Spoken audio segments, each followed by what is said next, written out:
Hello, it's another episode of Brand Spotlight. And today I have got with me the lovely Hanna Andersson. Hi, Hannah. Hi, how are you? I'm all right. So today we're going to be looking at Hannah's brand and we're going to be seeing Mhm. what it is saying about her. But before we do that, Hanna, can you just introduce yourself and tell us a little about you and your business? Yeah, absolutely. So I am Hannah. I am a copywriter and I'm obsessed with words, branding, and clarity and getting away from sounding like everyone else. So very similar to Sapna as I'm standing out in a crowd, right? That's what I want to do with words for the businesses I work with. And I am also a community manager for a business community called the Business Leaders Family. So I get to hang out with really cool business leaders all the time and talk about business and getting all hype and energized by people. And whereabouts are you actually based then, Hannah? I'm based in London.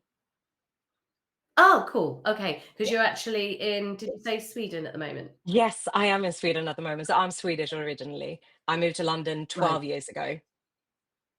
Fantastic. Okay. So without further ado, we're going to click into the first share, which it should be that LinkedIn. Yes. There we are. So Hannah, is this where most people tend to find you first Yeah. and foremost? Yeah, fantastic. So we're just going to look at can I zoom in on that? Just to make it a little bit bigger. Let's see that a little bit bigger. Woohoo. So you're very clear. Of course, I would imagine somebody who is great with words to get straight to the point. Copywriter and storyteller, lover of words of branding, will get extremely excited about you and your business, likes to chat.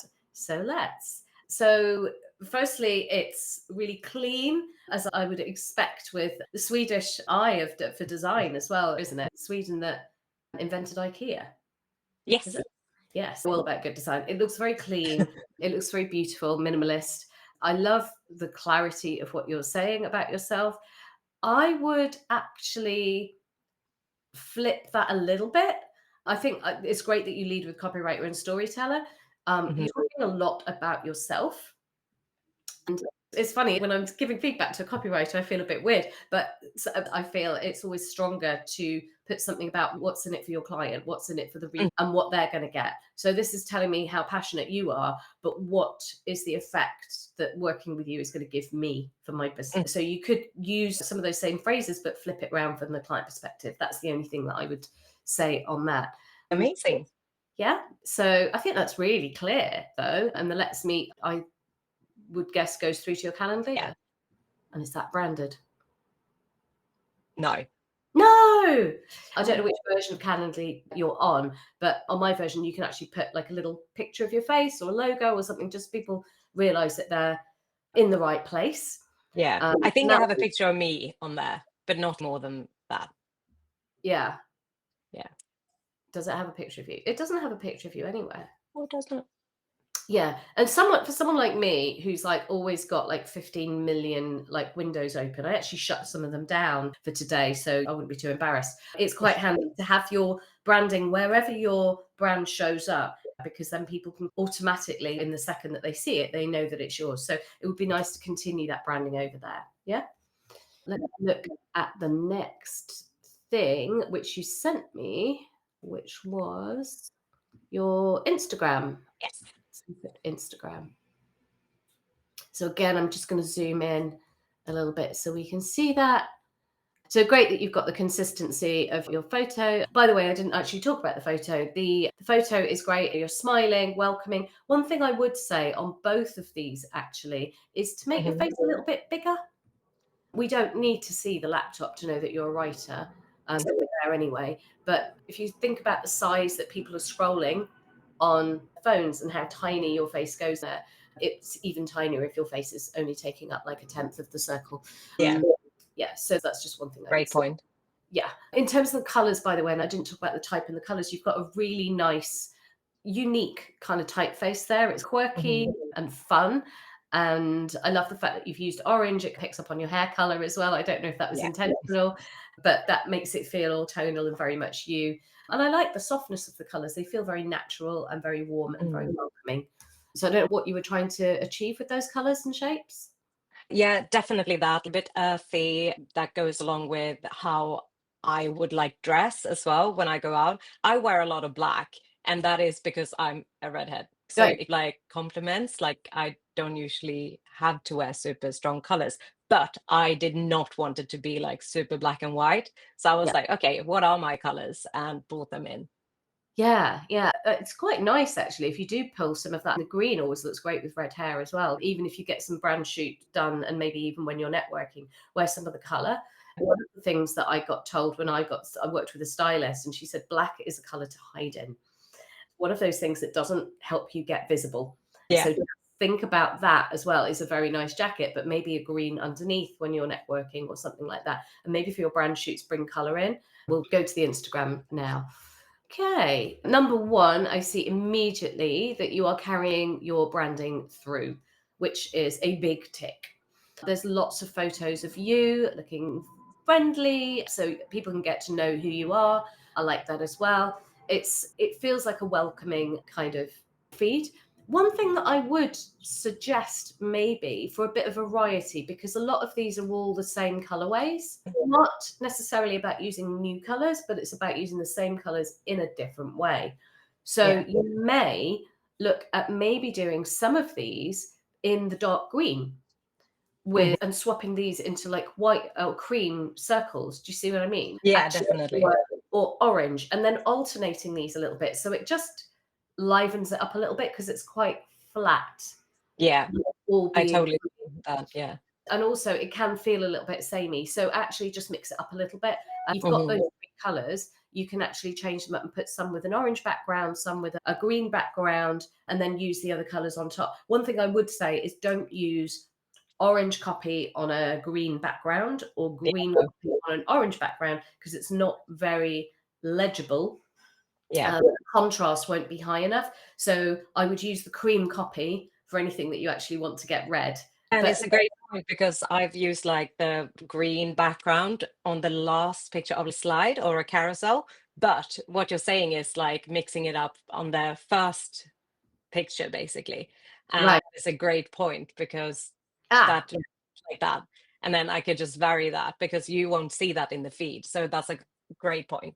yeah. And with something like this, you've done it great here. You've got the cream type, but you could do these in orange, or you could use the orange circles on the green background, or the green circles on the orange background and cream copy. Mhm. So you can still pull all three colors in, use those circles to do that, but keep the copy in Mhm. cream. That would just maintain that brand continuity, but also make it easy to read as well, because that's really Yeah. important, especially for someone like yourself, where it's all about communication. Yeah. I was gonna say it's really giving me food for thought about this. And I'm like my mind is like, oh, what can I do next? So that's exciting. Right, that's the point. Yeah. And I also, by the way, just a shameless plug, I'm doing Canva summer school training at the moment. So if anybody is watching, then that's something that I can help you get set up and trained up. I'm allowed to pitch on my own live, aren't I? So anybody that's watching, get in touch with me. So can you tell us what this is, Hannah, first and foremost? Yeah, so this is one of my like newest services and offerings. And with the like the AI everywhere and everyone using it to create content on LinkedIn or Instagram and stuff, I am always a obviously as a copywriter, I'm like, oh, but I want to see different styles of writing than just AI Yeah, writing. So I yeah. created this guide of how to do it yourself with Okay. AI. So Right. like how you can create your tone of voice. So it's called POV, TOV, so point of view, tone of voice. Yeah. And it covers how you can create your tone of voice and then how you can edit the AI content so that it does sound like you and like how you can start training it basically. Fabulous. Um, Is this a free download or is it a course you're doing? it's a paid download. Okay, cool. Yeah. So people know what it is when they get it. They're Yeah. already, yeah, okay. Because I was going to say, with the first page when I get to it, like POV, TOV, I had to stop and think what that meant. And I was like, it took me a little while to Yeah. kind of get point of view, tone of voice. And Mm. I was like, oh, is it that? And then I saw below tone of voice. I was like, okay, fine, it's tone of voice. So I think uh, and bearing in mind that people will have bought this, that may not be such a problem. But if you're promoting it elsewhere, it's not the clearest. It's jargon. And I always say steer away from jargon because you get really used to saying it, but the Mm. new people coming into your world, they're not as familiar with it. So Yeah. just bear in mind to keep things super clear and don't use jargon. So you could put point of view, tone of voice, and then you can refer to it as POV, TOV through the rest of the document if you Mm. so wish, and through the training, that's fine. But I would start with making it as clear as possible. Although Mhm. I do understand that this is something they've downloaded already, having bought it. I'm just wondering how else you're talking about it elsewhere. Yeah. Mm, No, in my marketing around it, I've been like talking about tone of voice, and then it goes into I've created this workbook, POV, TOV. Yeah. But I totally see your point, and that's something I'm quite passionate about as well, like the clarity. So yeah. I do not want to confuse people. So that's great insights. The other thing I would say is it's quite nice to have some images to break it up. There's a lot of words, and each page looks pretty much the same. Yeah. So eyes get bored. You want some variety, and also just so you know that you're in the right place and you're on a different page.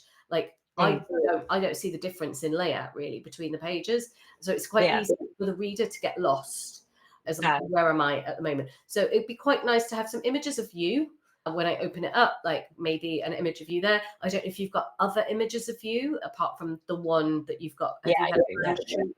Yeah. Yeah. So you could maybe cut them out. Do you use Canva? Yeah. Did you do this in Canva? Yeah. So it's really easy to cut out images of yourself using the background remover if you've got Canva Premium and do it that way. And just adding a few images, you could have a few of you pointing at stuff and breaking up the copy will just help it make it look visually a little bit more appealing. Mhm. I would also think about, I know you've got the cream as a background here, but people Mhm. will be printing this off possibly. Mm. So try and make maybe the front one cream, but then the other one's white. I know they're not on brand, but maybe you could have a cream panel or something to keep it on brand. Be wary of like toner ink when Yeah. people print these off because full coverage will use up all the yellow toner. Yeah. No, that is a great shout. Yeah.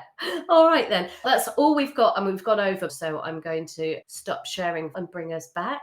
Did you find that interesting? Useful? Yeah, definitely. And so much like food for thought in only 15 minutes, right? I'm like, oh, my mind Oh, I'm just want to saying, dig imagine into what you things. get in 2 hours. But yeah, so I mean, Yeah. this is just a sample of it's. I do a bigger thing, brand MOT, where I take people through, and it's 2 hours. So again, anybody who's listening, we Yeah. do like a 2 hour audit of everything in your brand, and we go into a lot more depth. But obviously, you get all these mind bombs going off as to how you can improve your brand, and then you can Mhm. either do those things yourself or you choose to work with me, and we can get other things developed as well. Thank you very much again for appearing on today's brand. Good. Enjoy your time in Sweden. And Thank you.